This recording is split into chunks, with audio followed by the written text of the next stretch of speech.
आदरणीय श्री शर्मा जी, उनके दोनों तरफ बैठे हुए विद्वज्जन, श्रोताओं में उपस्थित सुधी विद्वज्जन, नागरिक सज्जन, माता भगिनी, सबको मेरा विनम्र प्रणाम। विनम्र प्रणाम, ये विनम्र शब्द मैं जोड़ रहा हूं। प्रणाम हमेशा करता हूं, विनम्र नहीं कहता हूं, आज कह रहा हूं क्योंकि मेरे परिचय में संस्कृत में एक अलंकार है अतिशयोक्ति, उसका परिचय विद्वानों ने दिया है। जो जो विशेषण मेरे लिए कहे गए वो मेरे अपने नहीं है। आपको कोई गलतफहमी न हो इसलिए मैं बता रहा हूं। हम लोग संघ के लोग हैं। हमारा एक वैशिष्ट्य सहज ही बन जाता है संघ में कि हमारा अपना कोई रंग रूप बचता नहीं है। तो जहां हम जाते हैं वहां जैसा है वैसा हम दिखते हैं। तो तीन तीन विद्वानों के साथ मैं बैठा हूं तो आपको वैसा मेरा रूप दिख रहा होगा या फिर भी नहीं दिख रहा होगा, तो दिखा गया है, लेकिन वो मेरा नहीं है, वो यही का है।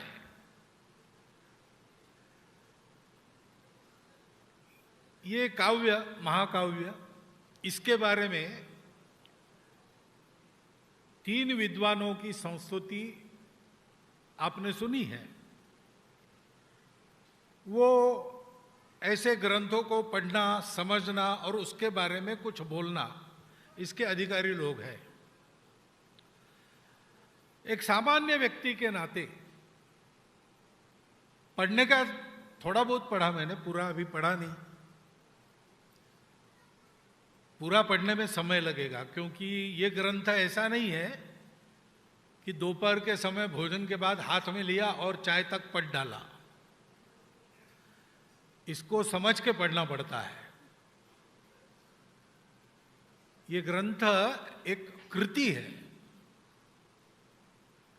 और वो की गई उसके साथ साथ हो गई, ऐसा है।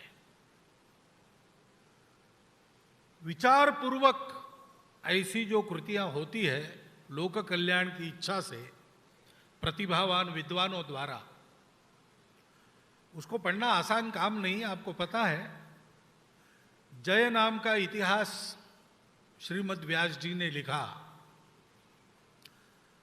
है ना, उनको स्फुरण हुआ, गणेश जी ने लिखा, लेकिन गणेश जी जैसे जो दूसरों को बुद्धि देता है, ऐसे गणेश जी को भी श्री व्यास जी बताते थे तो थोड़ा विचार करके लिखना पड़ता था। ऐसे इस ग्रंथ का भी है, इसलिए मैंने उसको सरसरी देखा है, पहले देखा है। पहली बात मुझे ऐसा लगा कि इसके संस्कृत श्लोकों का अर्थ करने के लिए बहुत विद्वान की जरूरत नहीं है, शब्दार्थ करने के लिए। थोड़ा बहुत संस्कृत से जिनका परिचय है वो थोड़ा समय लगाकर इसका अर्थ समझ सकते हैं।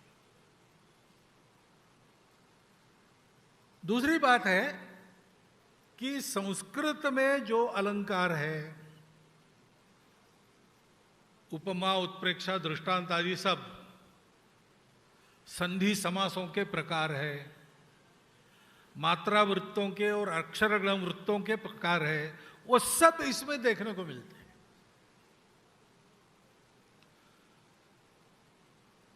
तो पहली बात एकदम ध्यान में आती है कि कुछ अपने यहां ऐसे संस्कृत साहित्य के प्रकार है, जैसे रामरक्षा स्तोत्र है या श्रीमद् भगवद गीता है। ये ग्रंथ तो अपनी उनकी योग्यता है, आध्यात्मिक महत्ता है, परंतु संस्कृत भाषा की दृष्टि से अगर आपको सीखना है तो इनका बहुत उपयोग है। राम रक्षा में ही एक है ना, रामो राजमणि सदा विजयते रामम रमेशम भजे रामेणाम भियता। राम शब्द की सारी विभक्ति इस श्लोक में आ जाती है। ऐसे इन ग्रंथों को पढ़ के हम संस्कृत का व्याकरण सीख सकते, बोलने का प्रकार सीख सकते। आधुनिक संस्कृत और उस संस्कृत में बहुत अंतर नहीं है, वैदिक संस्कृत में बहुत अंतर आता है। ऐसा इस ग्रंथ में भी संस्कृत भाषा की दृष्टि से इस ग्रंथ का पठन अगर हम समय देकर करें तो इस ग्रंथ के पठन मात्र से संस्कृत में हमारी गति अधिक हो सकती है। दूसरी बात है कि यह एक भक्ति ग्रंथ है। इस ग्रंथ के पठन पाठन से अंतःकरण में भारत भक्ति का उदय होता है, और भारत भक्ति का उदय भारतीयों के अंतःकरण में होना ये विश्वहित के दृष्टि से आज की नितांत आवश्यकता है।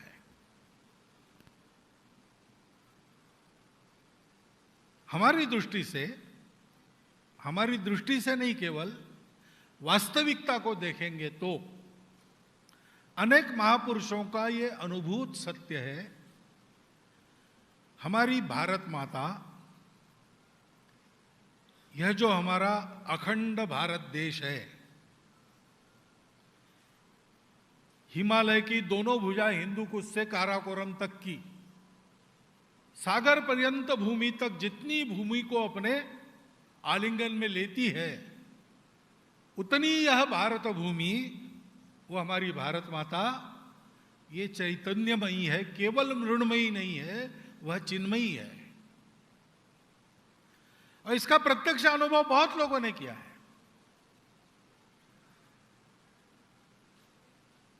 करके बताया है, उन्होंने बताया है जिनका ऐसी बातें बताने का अधिकार था। लेकिन भारत माता के लिए प्रामाणिकता से, निस्वार्थ बुद्धि से, तन मन धन पूर्वक काम करने वाले सभी, सामान्य लेकर तो महत्व प्राप्त लोगों तक, कीर्ति की दृष्टि से नहीं, योग्यता की दृष्टि से महत्व प्राप्त लोगों तक सबको इसका अनुभव होता है। यह अनुभूति है। इसके कण कण में साक्षात जगत जननी का वास है। और विश्व को आवश्यकता है भारत के जगने की। जिन समस्याओं से विश्व जूझ रहा है, 2000 वर्षों से जूझ रहा है, 2000 वर्षों से उसने इन सारी समस्याओं को पाट कर संपूर्ण मानव जाति सुख शांति युक्त हो, निरामय हो, उसके सारे विघ्न आपत्ति संकट दूर हो, इसके तरह तरह के प्रयास कर लिए। सब प्रकार की विचारधाराओं के आधार पर ये प्रयास हुए, परंतु उसका कोई परिणाम नहीं निकला। इन प्रयासों के प्रक्रिया में कई अच्छी बातें हमारे हाथ लगी, लेकिन वो बातें रही समुद्र मंथन जैसी ही। तो उसमें कहते हैं 14 रत्न निकले, लेकिन उन रत्नों में मनुष्य के मति को आच्छन्न करने वाली, उसको बेहोश बना देने वाली मदिरा भी उसी में से निकली। और सारे सृष्टि के जीवंत का अंत करने वाला, जीवन का अंत करने वाला हालाल भी उसी से निकला। ऐसा ये जो मंथन चला है पिछले 2000 वर्षों से, उसमें हमको रत्न भी प्राप्त हुए, लेकिन उस प्राप्ति का कोई अर्थ न रहे, ऐसी एक मोह निद्रा भी उसी में से हमको मिली है। और हमारे सृष्टि के जीवन की समाप्ति ही हो जाए, ऐसा हालाहल भी उससे निकल रहा है। इसको पीने की योग्यता, उसको अपने कंठ में धारण कर सारे विश्व को विनाश से बचाने की क्षमता रखने वाला शिव कहाँ है? वो भारत में है और कहीं नहीं है। क्योंकि भारत अपने लिए कभी कुछ नहीं चाहता है। उन 2000 वर्षों में हमारे पतन का काल रहा, उसमें से लगभग 1000 वर्ष हम परकीय आक्रमणों से जूझते रहे और अंदर से कई प्रकार की रूढ़ियों के शिकार हो गए, कट गए, बट गए, चरित्रवान थे उतने नहीं रहे। ऐसी हमारी आज की स्थिति है।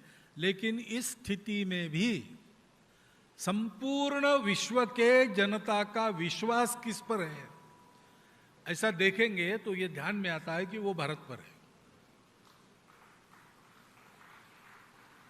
एक मंत्रिमंडल के मंत्री विदेश में गए, एक समिट था, इकोनॉमिक समिट, सारे देश इकट्ठा आते हैं, वहाँ कई प्रकार के व्यापारिक सौदे होते हैं, संधियां होती है और उसका लाभ लेने के लिए सभी देश वहाँ पहुँचते हैं।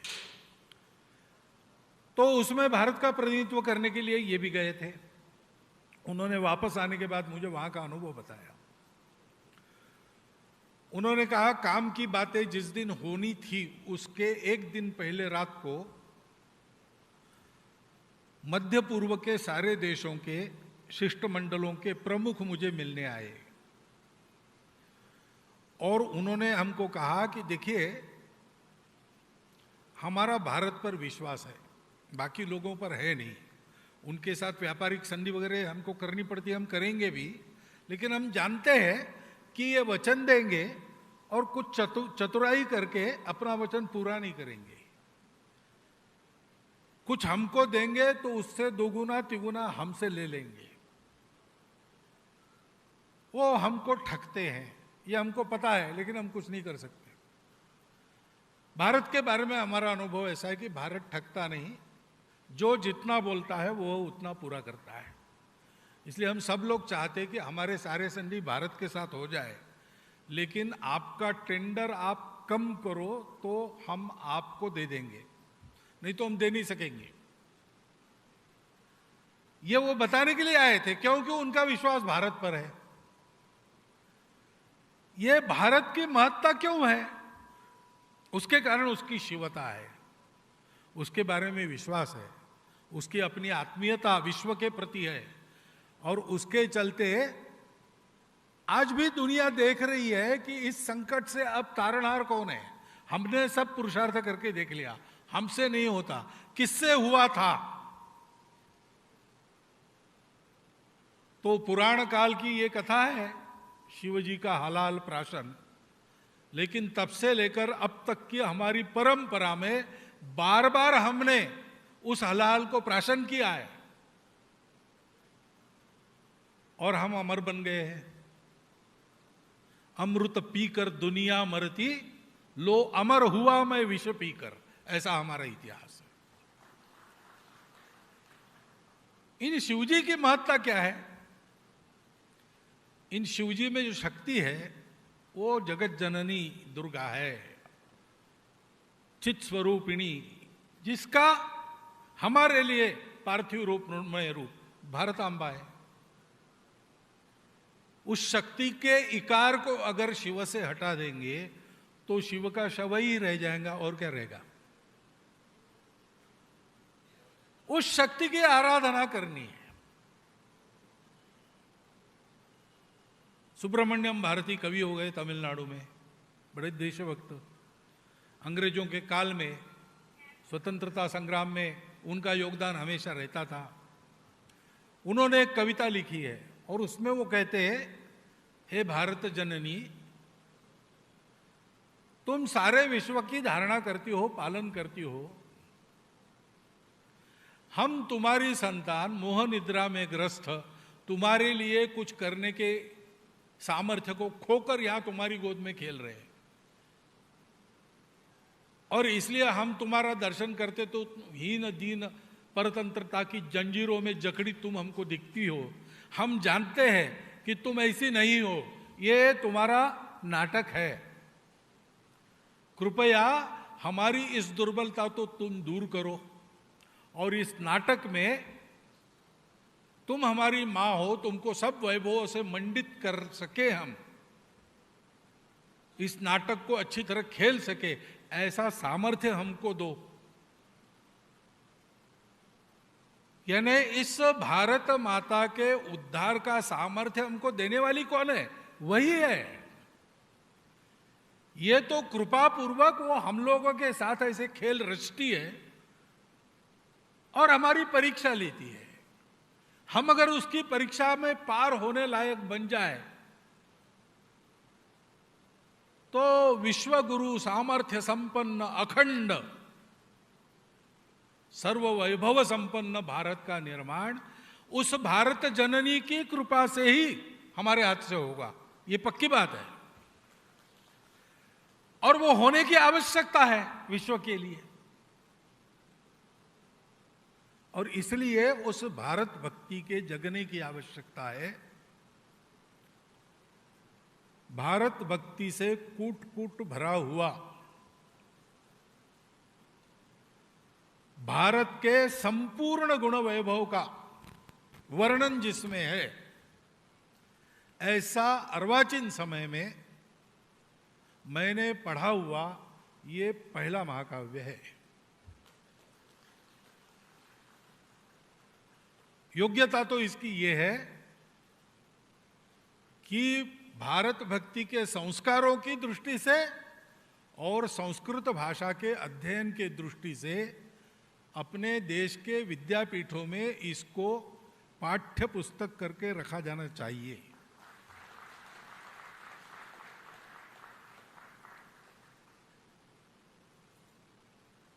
लेकिन वो रखा जाए न रखा जाए वो व्यवस्था की बात है। भारत की संतान हम हैं तो हमको इस ग्रंथ को खरीद कर पढ़ना चाहिए। जैसा मैंने कहा, आप संस्कृत जानते हो न जानते हो, इस ग्रंथ को पढ़ते पढ़ते आप उसके भावार्थों को भी समझेंगे, आप संस्कृत का ज्ञान भी अपना बढ़ाते रहेंगे, क्योंकि इस बात की आवश्यकता है। भारत को अखंड होना है, क्योंकि संपूर्ण विश्व को एक नीड़ बनाने का सपना लेके भारत चलता है। भुवनत्रय को स्वदेश मानकर संपूर्ण वसुधा हमारी कुटुंब है, ऐसी आत्मीयता मन में लेकर भारत को संपूर्ण दुनिया को फिर से सुख शांति की प्राप्ति करा देना है। तो ये उसके निमित्त बनने वाले हम ही होंगे, भारत पुत्र। ये कैसे होगा? ये कल्पना है, कभी कभी असंभव लगती है। अखंड भारत, बहुत लोग पूछते होगा क्या? होने को तो जल्दी हो सकता है। भारत का विभाजन होने के 6 महीने पहले अगर आप पूछते तो कोई कहता नहीं भारत का विभाजन। पंडित नेहरू को पूछा था कि पाकिस्तान नाम का नया निकला है, मामला क्या है? तो उन्होंने कहा यह मूर्खों का स्वप्न है। ऐसा कभी होता है क्या? लॉर्ड वेवेल ने ब्रिटिश पार्लियामेंट में कहा था, God has made India one, who are we to divide it. लेकिन हो तो गया। वो जो असंभव लगने वाली बात थी वो अगर हो गई तो अखंड भारत लगता होगा असंभव, लेकिन होगा नहीं। ऐसा कैसे कह सकते?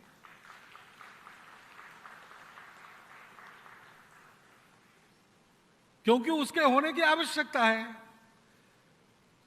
खंडित भारत को जितनी आवश्यकता है उससे बहुत अधिक आवश्यकता उस खंडित भारत के जो बिखर गए टुकड़े और आज अपने आप को भारत नहीं कहते उनको है।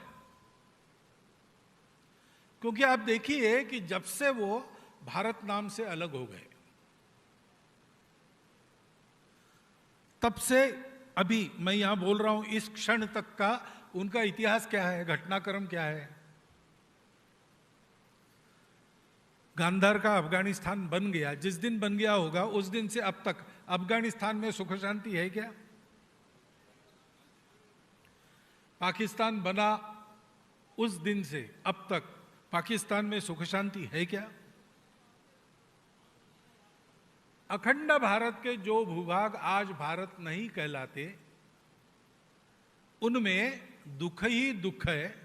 सब करके देख लिया, उपाय नहीं मिलता, क्योंकि उपाय तो एक ही है। जहां से उनकी प्राण की ऊर्जा है उसके साथ वो जुड़ जाए तो उनकी सारी समस्याओं का हल हो जाएगा। कोई ये साम्राज्यवाद वगैरह की बात नहीं है। हम उनको जोड़ना चाहते हैं, हम उनको दबाना नहीं चाहते। जब हम अखंड भारत की बात करते हैं तो हमारा मतलब किसी सत्ता से नहीं होता, हमारा मतलब होता है हमारे जोड़ने वाली प्राण शक्ति से, और वो प्राण शक्ति है धर्म। जो सनातन है, जो मानव धर्म है, संपूर्ण विश्व का धर्म है, उसी को ही आज हिंदू धर्म कहते हैं। अगर आपको मेरे कहने पर विश्वास नहीं करना है तो ऑक्सफोर्ड डिक्शनरी का अद्यतन एडिशन निकालिए। उन्होंने उसमें धर्म शब्द की उन्होंने जो पहली व्याख्या लिखी थी उसको बदल के नई सुधारित व्याख्या की है धर्म। और वो कहते हैं कि ये एक भारतीय शब्द है।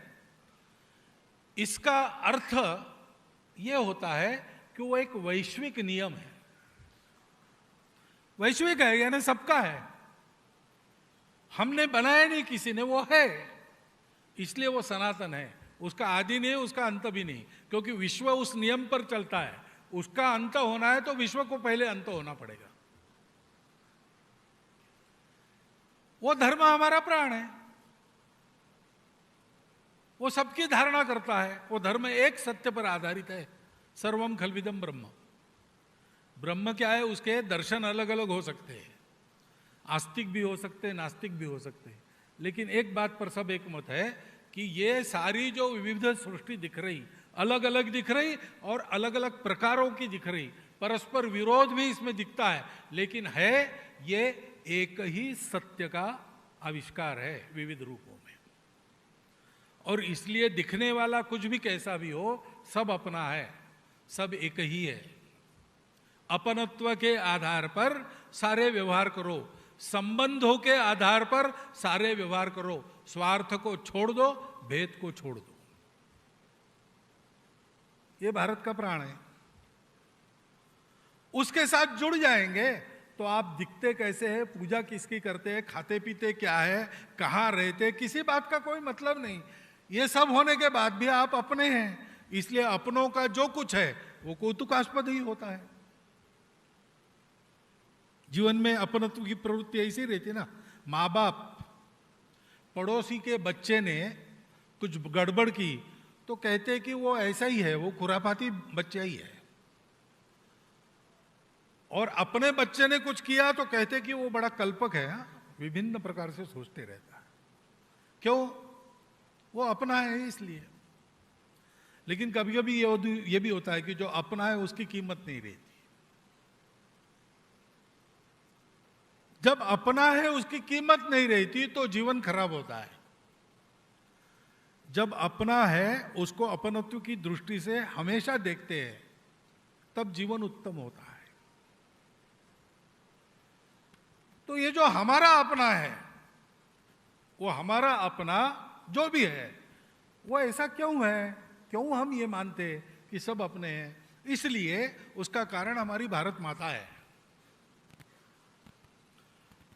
सुसंरक्षित प्राचीन समय में जब ये हमने इस सत्य का साक्षात्कार किया और उसके आधार पर इस धर्म को हमने पहचाना, सत्य, करुणा, तपस्या और शुचिता मूलक इस धर्म के और तत्वों को हमने धारण किया, उसके आधार पर जीवन की रचना की। वो समय ऐसा था, यातायात के साधन वगैरह नहीं थे, इसलिए हिमालय और सागर को लांघकर बाहर का कोई व्यक्ति आना संभव नहीं था। और आ भी जाता तो हमारी यह भारतांबा सुजलाम सुफलाम मलयज शीतलाम, वन पर्वत नदियां, प्राकृतिक सुंदरता और सृष्टि के अमूल्य खनिज, औषधियां, इन सब का भंडार,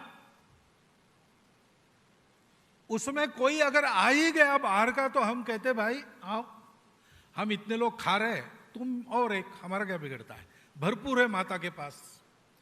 इस माता की रसोई से कोई भूखा नहीं जाता कभी। तुम भी बैठो। वो कहता था नहीं मेरी भाषा अलग है, मेरी देवी देवता अलग है, तो हम कहते हमारे पहले से 33 करोड़ है, तुम्हारे और 2-4 मिल जाएंगे, इसमें क्या बिगड़ेगा। हमारी 3800 बोलियां है, तुम्हारी और 2-4 आ गई तो हमको क्या बिगड़ता है। क्योंकि इस माता ने हमको सारा शस्य प्रदान किया, हमारा स्वभाव ऐसा बन गया, इसलिए हम उस सत्य को पा सके, इसलिए उसके आधारित धर्म को पहचान सके, और उस धर्म के चलते यूनान मिस्र रोमा सब मिट गए जहां से। कुछ बात है कि हस्ती मिटती नहीं हमारी। उस माता के अनंत उपकारों के कारण हम हैं, दुनिया में हमारी प्रतिष्ठा है, हमारा स्थान है, हमारा अस्तित्व है। दुनिया को हमारे उस तत्व की आवश्यकता है, उसके लिए हमें समर्थ होना है, तो पहला काम तो यही करना पड़ेगा। इसलिए स्वामी विवेकानंद ने कहा कि आने वाले 50 वर्षों में अपनी सारी देवी देवताओं को भूल जाओ, बस एक तुम्हारा दैवत है भारत माता, और सारे भारतवासी तुम्हारे लिए सेवा के विषय है। सनातन संदेश हमारा है, एकांत में आत्म साधना करो, लोकांत में परोपकार सेवा का जीवन जियो, खुद के लिए नहीं जीना। 2 हाथों से कमाओ, 1000 हाथों से बांटो। हमारे यहां कमाने वालों की प्रतिष्ठा नहीं, बांटने वालों की प्रतिष्ठा है। ये सारा हमारे पूर्वजों का धन, हमारी माता का ये अनुग्रह हमको फिर से पाना है, और उसके लिए भक्ति करनी पड़ेगी। अहंकार से नहीं होता है। मैं बड़ा हीरो हूं, मैं हिंदू कुल रक्षक हूं, मैं भारत का प्रधान कुछ हूं, ऐसे नहीं होता है। नम्र होना पड़ता है। हमारे प्रधानमंत्री भी जब अपने को प्रधान सेवक करते हैं, कहते हैं, तो तनकर नहीं कहते। हमारी लोकसभा के पायदान पर मत्था टेकते, विनम्र होते, फिर कहते। उस विनम्रता भक्ति के कारण तो अनुग्रह मिलता है।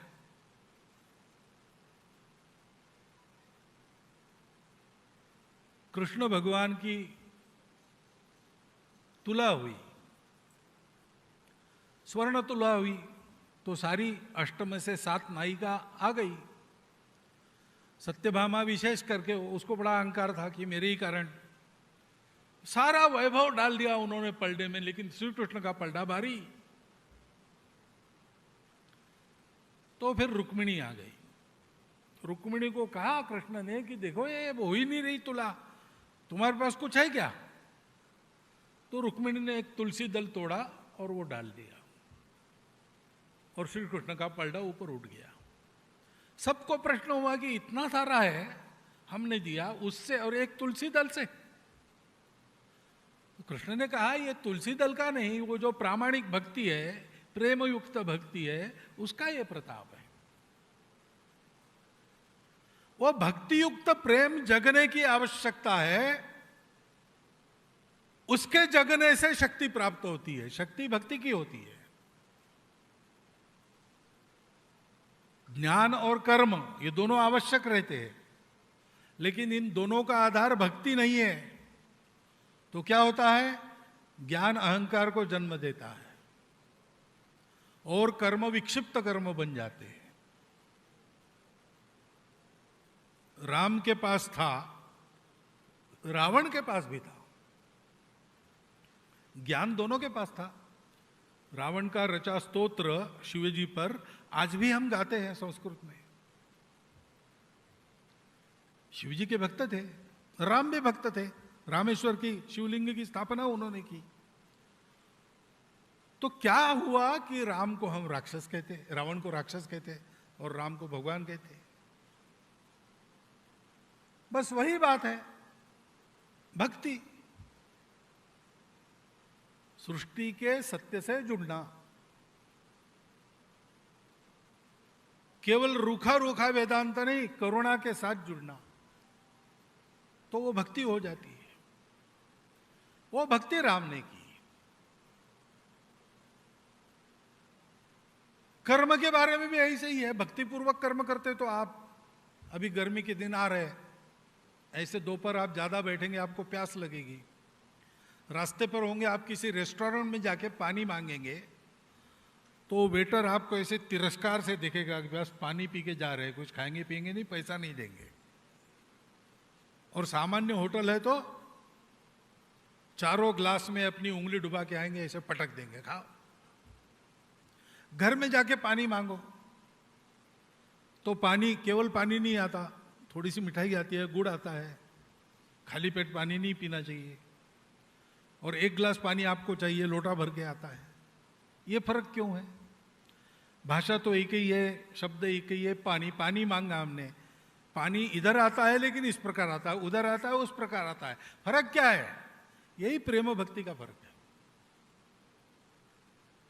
उस प्रेम भक्ति के साथ असुर वंश निकितनी माता का आवाहन करने से शक्ति प्रकट होती है। उस शक्ति के प्रकटीकरण की आवश्यकता है, इसलिए भक्ति की आवश्यकता है। और भक्ति की आवश्यकता है तो भक्ति बढ़ाने वाले ग्रंथों का वाचन होना चाहिए, पारायण होना चाहिए, मनन होना चाहिए, चिंतन होना चाहिए।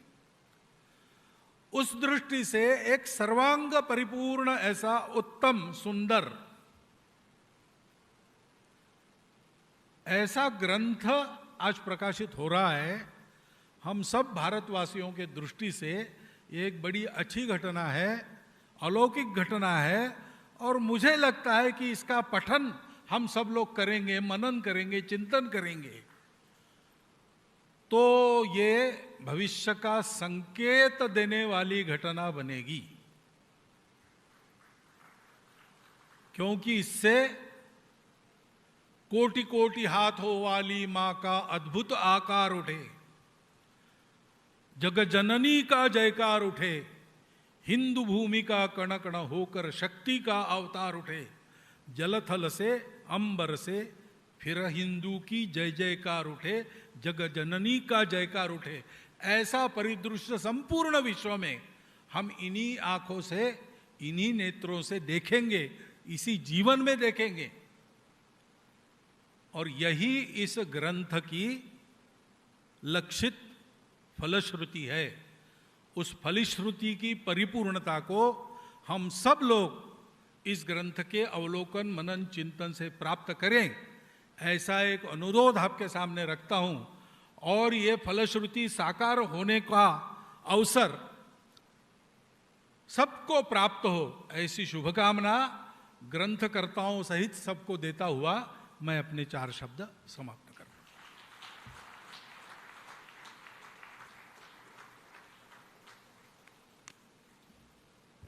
Subscribe to our channel by clicking the subscribe button. Click the bell button and enjoy the latest uploads from our channel.